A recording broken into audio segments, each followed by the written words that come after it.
Ya. Assalamualaikum, selamat siang, sahabat-sahabat dimanapun Anda berada, baik yang sedang makan siang atau ngopi, teman-teman ruang rasa, teman-teman mitra kajian Fixpin. Saya sedang parkir di Tebel. Nah, ini bersama sahabat lama, Siap, Mr. Khalil Effendi, siap.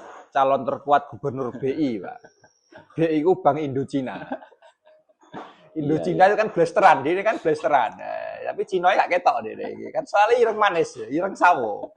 Nah, kita ini sedikit bicara tentang tadi ngobrol soal dunia perwetengan ya, karena ini ada nasi padang ben ora peteng, taruh kose aku. Jadi efek perut kosong pada kemampuan atau kecerdasan seseorang. Jadi ada hubungan langsung antara kondisi perut ya dan kemampuan otak, Cak Khalil. Ya. Itu karena saya eksperimen saintifik ya, praktek bagaimana kita sengaja dengan sadar mengosongkan perut, kemudian kita mencari inspirasi. Betul. Ternyata ketika perut kosong itu inspirasi mudah dipindai, mudah didownload. Bedakan antara luwe dan perut kosong, lo beda lo. Nek luwe itu kata untuk penderitaan, Pak. Iya. Lapar itu kan kuping denger itu nampaknya itu buruk, kemudian nggak enak, kemudian menderita. Kan saya lebih suka menggunakan kata perut kosong. Dan ini akan saya share saat puasa. Jadi jangan gunakan kata lapar saat puasa. Ganti dengan kata perut kosong agar otak lebih, oh ini baru ini, otakmu ini merespon bahasa baru. Ini kemarin yang kita bahas di ruang rasa soal afirmasi atau self talk ya. Jadi bagaimana kita menciptakan bahasa baru untuk memindai, menata takdir baru. Jadi takdir itu dimulai dari bahasa, kata-kata. Mungkin Cak Khalil punya pengalaman, saya kan suka poso, ini ahli poso bolo-bolo. Aku kan ahli mangan ya, lagi ahli poso. Tapi poso sing produktif. Jadi beliau ini seorang pengusaha besar mantan ya. Sekarang mau OTW lagi, pengusaha. Jadi dia yang usaha, saya yang tawakal lah. Jadi ikhtiar aku tawakal. Ya, mungkin Cak Khalil, mungkin punya cerita Cak Khalil. Mungkin. Jadi begini, apa yang disampaikan sama Gus Sola, yang mulia Gus Sola, ini ya apa ya? Ya ngece lah, ngece. Saya tidak pernah berpuasa, cuman saya ingin melatih perut kosong ketika kita beraktivitas sehari-hari. Memang di dalam ini Gus Sola ketika keadaan kita kosong ya, kosong belum terisi air gitu, terus nasi, itu memang ada hal-hal yang baru yang ketika kita merespon ya, dan kita ciptakan respon itu sebagai bentuk reaksi, akan timbul sesuatu yang positif. Contoh begini, ketika kita lagi berpuasa, itu dalam kaidah fikih dan juga hadis itu banyak dikatakan bahwasanya tidurnya orang puasa, bahkan ababnya orang puasa itu mirip misk. Jadi seperti bau minyak misik. Itu hanya baunya saja. Artinya itu hal-hal yang kita anggap sebagai suatu hal yang sangat remeh temeh, tetapi di sana itu dan ada jijik, ada sesuatu hal yang harus kita gali. Ya.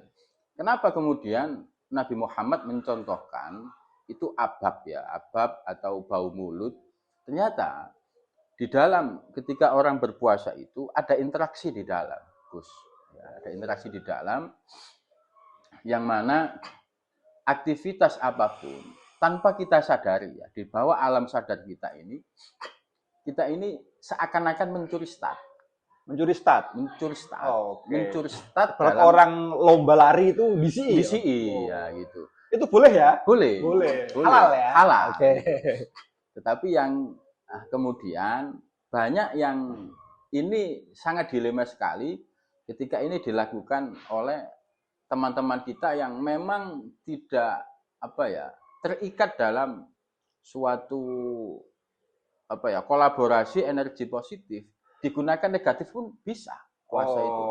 Oke. Bisa. Makanya di dalam kajian-kajian jejak leluhur kita dulu, ada kalanya orang yang secara iman itu katakanlah tidak iman kepada Allah, tapi menganut kapitayan, ya, kepercayaan, itu malah landep-landep. Karena memang ketika perut kita kosong, itu secara tidak langsung ya dalam bawah alam sadar kita itu kita mencuri start. Gitu ya. Begitu. Jadi pengalaman-pengalaman terkait masalah ini ngapunten Gus, saya ini ndablek asline nggih. Akeh bolonge biyen. Cuma saya rapel-rapel sekarang. Istilahnya poso Saban. Bocor itu ditambah. Kan poso sunnah. Itu bukan berarti saya ini ahli puasa enggak. Saking bedike Karena mbiyen. Terpaksa.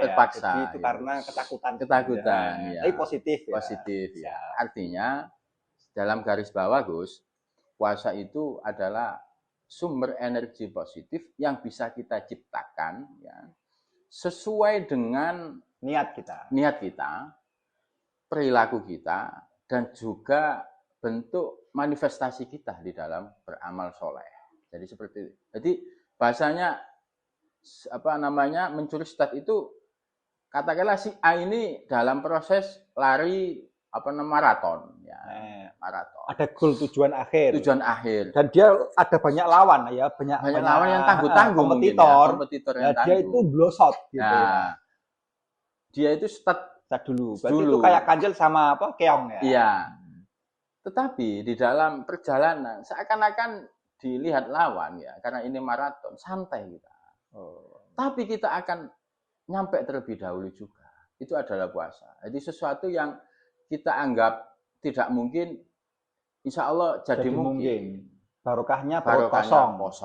Seperti itu. Perut kosong ya. Perut kosong. Bukan lapar ya. Bukan. Jadi salah mendefinisikan, salah juga hasilnya gitu loh. Oke, berarti kata yang muncul itu keliru, akhirnya efeknya juga keliru. Karena Anda membahasakan itu dengan lapar. Betul. Berarti kalau Anda lapar kan pengen makan. Iya. Akhirnya kan penderitaan yang muncul. Jadi poso itu sebenarnya bukan menahan, tapi menunda makan sampai maghrib. Akhirnya balas dendam. 2 piring. Akhirnya gak terawih. TikTokan akhirnya. Ya. Ngopi rokokan. Masuk. Oke, itu sekedar sedikit kilasan pengalaman Mas Khalil, bagaimana dia terpaksa takut karena sering bolong. Tahu nakal deh, berarti apa iki jujur ngakoni bolonge, tapi dia menambal dengan sunnah-sunnah itu. Sebagai closing, kita insya Allah akan ketemu lagi pada next episode di konten pendek dengan teman-teman saya yang unik-unik. Ini salah satunya ini makhluk langka Pak, manusia purba, bayi dino, nyaung. Saya kira itu, sampai jumpa. Assalamualaikum. Waalaikumsalam warahmatullahi wabarakatuh.